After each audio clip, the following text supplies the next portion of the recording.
Okay, I've got my papers. I've got a couple sample papers, and I've got the DecoArt Media Fluid Acrylics. Now, let me explain what these are, because I did not understand it when I was looking at them online and stuff like that. Okay, so what these are paints without fillers, which means that they're not going to muddy up. Okay, so you can glaze over things without it base coating over the thing that's underneath it. And so, for example, I've got this little sample of my Nevermore project. This is the silver interference, and you can see that you can still read all the words. It's just got a sheen to it. This is over black. This is the purple interference, and then this is the green interference. And so it doesn't cover it up. It just kind of glazes, and the interference one has that iridescence to it. And then over here, if you take I use the fluid media, and I just slip-slapped it. Nope, that was interference. I used the violet interference, and I just slip-slapped it over this whole area, but notice that it only picked up and read really purple on the black. So where things are dark, the interference colors are going to be very strong, and where the things are light, they're not going to show at all. But I think the thing, and this is the purple color, and you can see that this is dioxazine purple, and when you look at it on the palette, I mean, that almost looks black. I mean, that is pure, pure, pure pigment. That is glorious color. Okay, so, but when you thin it out with some water and you just kind of slip-slap on the background, then you have this really sheer looking color. Oh, and I mixed the gray with the interference gray, and that's what's really cool too. I'm sorry, I'm all over the place because I'm just having so much fun with them. If I take my gray and I just do that over the piece, then I'm adding some kind of distressing and some antiquing, but I'm not base coating. You're not going to base coat with these, but you are going to glaze, and you are going to take some work out of things. So then I moved over to Mermaid, and actually let me show you one right from the beginning. Alright, so I've got my, let me scooch things around.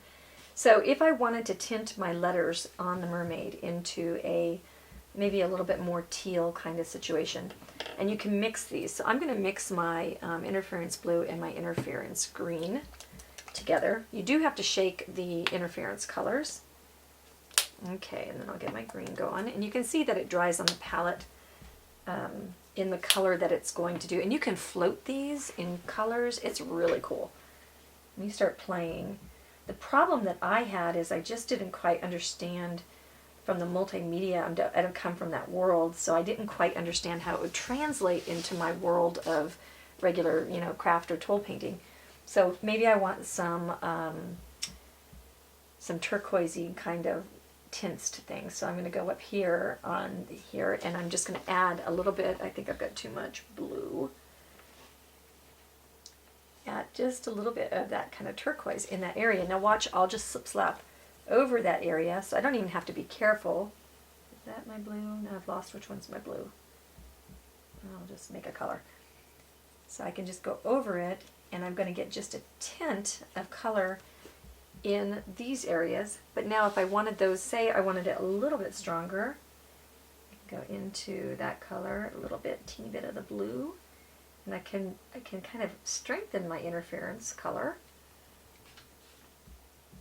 And I can just put that in. Then I'm going to get a little bit of that glazing in the background. Can you see?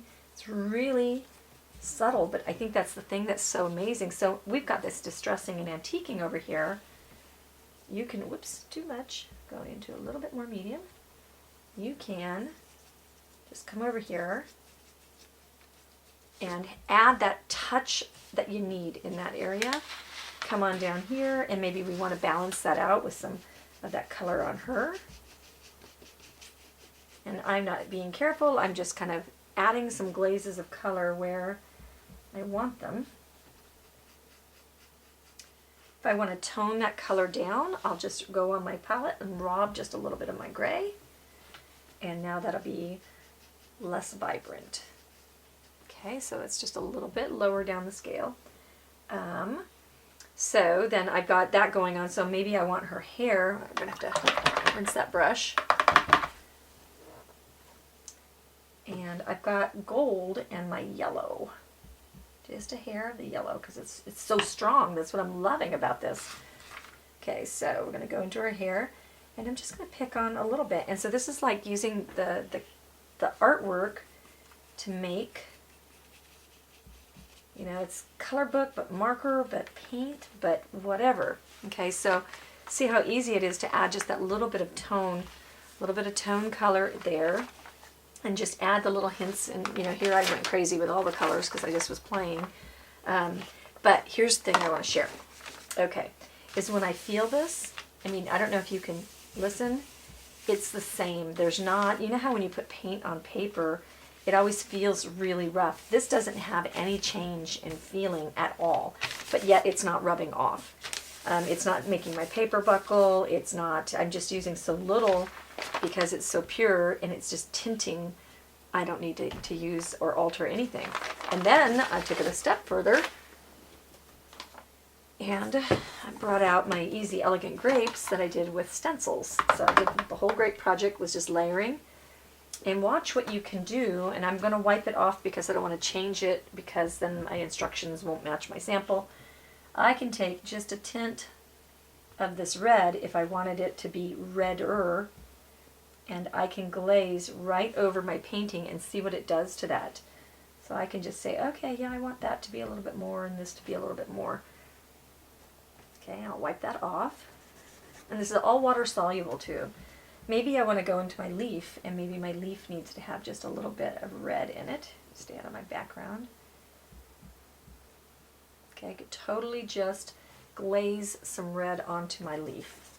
Then let's get a little bit crazier and say, what if we want to bring just a little bit of maybe that toned kind of red,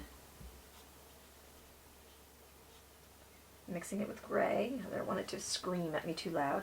And I could bring some of that in my background, in my shading areas, and I could carry my colors around. See how easy that is just to scumble around.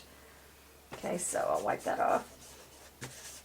This, in my opinion, is really kind of a game changer. I think this just makes this be a tool in your arsenal to use with your acrylic paints, and it just goes with the same varnish and everything. I think you're going to love it.